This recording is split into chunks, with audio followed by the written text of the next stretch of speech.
أعوذ بالله من الشيطان الرجيم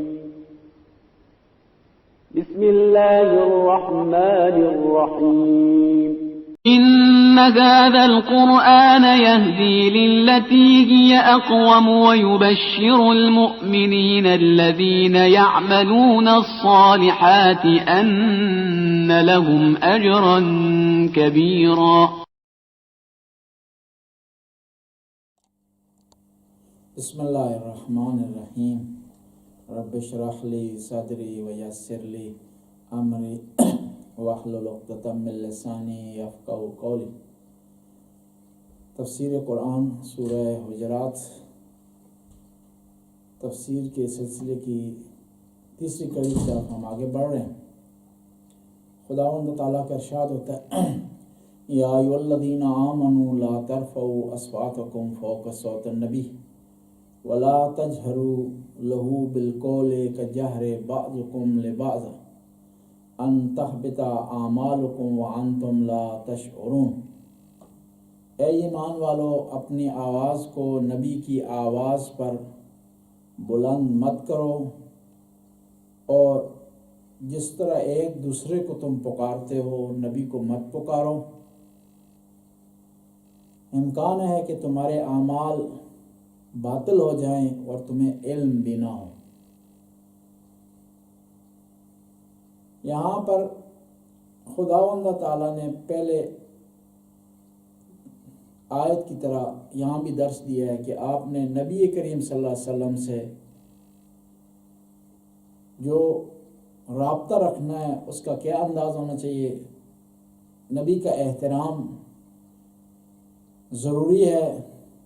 نبی کو اپنے جیسا یا اپنے دوستوں جیسا نہ سمجھو. اسلام میں کچھ مقدسات ہیں، ان کا احترام کرنا، ان کا خیال رکھنا، ان کو مقدس سمجھنا ضروری ہے. قرآن ہے لا یمسہ الا المطہرون، کہ اس کو وضو کے بغیر آپ ہاتھ نہیں لگا سکتے. خدا کا گھر ہے، اس کا تقدس ہے. مسجد ہے، اس کا تقدس ہے. والدین کا تقدس ہے. جو افراد سن میں آپ سے زیادہ ہیں ان کا تقدس ہے. احرام کے لباس کا تقدس ہے. علماء کا تقدس ہے. بعض جگہیں ایسی ہیں جو مقدس ہیں. حتیٰ موسیٰ جیسے نبی کو حکم دیا جا رہا ہے فَخْلَنَا عَلَيْكَ إِنَّكَ بِالْوَعْدِ الْمُقَدَّسِ طَوَى. اس کا مطلب ہے کہ کچھ چیزیں نسبت ان کو مل جاتی ہے تو وہ مقدس ہو جاتی ہیں. ان کا احترام ضروری ہے. اس طرح ہے مسجد الحرام کے بارے میں إِنَّ الْمُشْرِكُونَ نَجَسٌ فَلَا يَقْرَبُوا الْمَسْجِدَ، کہ وہ نجس ہیں، ان کو حق نہیں ہے کہ مسجد کے قریب ہوں، مسجد الحرام کے قریب ہوں. اسی طرح نبی کریم کا احترام کرنا، احترام کے مختلف انداز ہیں، اور ہر چیز کا احترام اس کی نسبت ہے. والدین کا احترام یہ ہے کہ ان کی بات نہ کاٹی جائے، ان کی بات کو اہمیت دی جائے، شفقت سے دیکھا جائے، اونچی آواز میں ان کے سامنے بات نہ کی جائے، اور ان کی کلام کو، نصیحتوں کو اہمیت دی جائے. نبی کریم سے متعلق بھی کہا گیا کہ اپنے آپ کو نبی سے آگے مت بڑھاؤ، اور اپنی آواز کو نبی کی آواز سے بلند نہ کرو. ویسے بھی بلند آواز میں بات کرنا بغیر کسی وجہ کے، بغیر کسی لاجک کے، مذموم ہے، قابل مذمت ہے. حضرت لقمان قرآن میں ارشاد فرماتے ہیں وَاغْضُضْ مِنْ صَوْتِكَ، آواز کو نیچے رکھو. إِنَّ أَنْكَرَ الْأَصْوَاتِ لَصَوْتُ الْحَمِيرِ،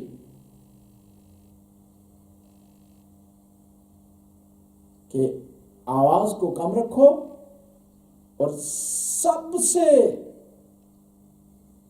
ناپسندیدہ آواز گدھے کی ہے. بس آواز نکالنا، اونچی بات کرنا بغیر کسی وجہ کے جائز نہیں. جب یہ قرآن کی آیت نازل ہوئی تو پیغمبر کے صحابی تھے جو خطیب تھے، مجھے صحیح یاد نہیں ہے، غالباً حسان بن ثابت تھے. صحابہ کرام پر قربان جائیں، نبی کریم کا احترام کیا کرتے تھے، جانیں انہوں نے فدا کیے ہیں نبی کریم کو. جب یہ آیت نازل ہوئی کہ یا ایھا الذین آمنوا لا ترفعوا اصواتکم فوق صوت النبی، کہ ایمان والے اپنی آواز کو نبی کی آواز سے بلند نہ کرو، تو ظاہر یہ خطیب تھے، نبی کی موجودگی میں یہ ان کو لیے ضروری تھا کہ اونچی آواز میں بات کریں تاکہ صحابہ کرام تک بات پہنچ پائے. تو یہ آیت نازل ہوئی، یہ پریشان ہو گئے، روتے ہوئے نبی کی خدمت میں حاضر ہوئے. کہیں ایسا تو نہیں ہوا کہ میرے اعمال حبط ہو گئے ہیں، باطل؟ نبی کریم نے ارشاد فرمایا تو مستثنا ہے اس میں سے. بس ہر قانون کے کچھ استثناءات ہیں. نبی کریم کی محفل میں وہ لوگ جو کہ شعراء تھے، نبی کی محفل میں شعر پڑھا کرتے تھے، وہ لوگ جو خطیب تھے، خطباء تھے نبی کی محفل میں، وہ مستثنا ہیں. یا ایھا الذین آمنوا لا ترفعوا اصواتکم فوق صوت النبی، کہ ایمان والو اپنی آواز کو نبی کی آواز سے بلند مت کرو. کیا ہوگا اس کا نتیجہ؟ ان تحبط اعمالکم وانتم لا تشعرون. یہ جو انسان عمل پہ جا لاتا ہے، یہ جب تک خدا کی بارگاہ میں پہنچ نہیں جاتا تو اس کو کئی آفتیں لاحق ہو سکتی ہیں. اس لیے من جاء بالحسنہ فلہ عشر امثالہا، کہ جو آدمی اپنے نیک عمل کو لے جائے گا قیامت تک تو اسے ایک نیک عمل کے بدلے میں 10 ملیں گے. یعنی صرف بجا لانا نہیں ہے، عمل انسان بجا لاتا تو کبھی اس کی بجال آوری کی ابتدا میں کوئی اس کو آفت لاحق ہو جاتی ہے. کبھی ایسا ہوتا ہے ابتدا میں کوئی آفت لاحق نہیں ہوتی، درمیان میں انسان پر غفلت طاری ہو جاتی ہے، عجب میں مبتلا ہو جاتا ہے، ریاکاری اس میں آ جاتی ہے، اور بعض اوقات عمل بجا لا چکا ہے انسان لیکن اس کو لوگوں کے سامنے ریاکاری کے عنوان سے بیان کرتا ہے تو اس کا عمل حبط ہو جاتا ہے. قیامت کے دن کچھ لوگ حساب و کتاب کے کٹہرے میں جائیں گے فخر کرتے ہوئے، گھمنڈ کرتے ہوئے کہ ہم نے فلاں عمل بجا لایا، ہم نے نماز پڑھی ہے، ہم نے روزہ رکھا ہے، ہم نے عزاداری کی ہے، ہم نے محبت آل بیت سے محبت کا اظہار کیا ہے. لیکن جب جائیں گے تو کہا جائے گا کہ آپ کے اعمال میں، آپ کے نام اعمال میں کچھ بھی نہیں ہے.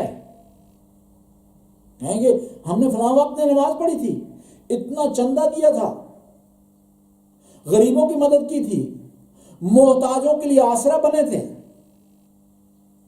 سارے اعمال ہمارے کہاں ہوں گے؟ ہم نے خدا کے راستے میں اپنی دولت لٹا دی تھی. کہا جائے گا کہ اعمال ضائع ہو گئے ہیں ریاکاری کی وجہ سے. ارشاد باری تعالیٰ ہوگا کہ تم نے وہ اعمال بجا لائے تھے کہ تم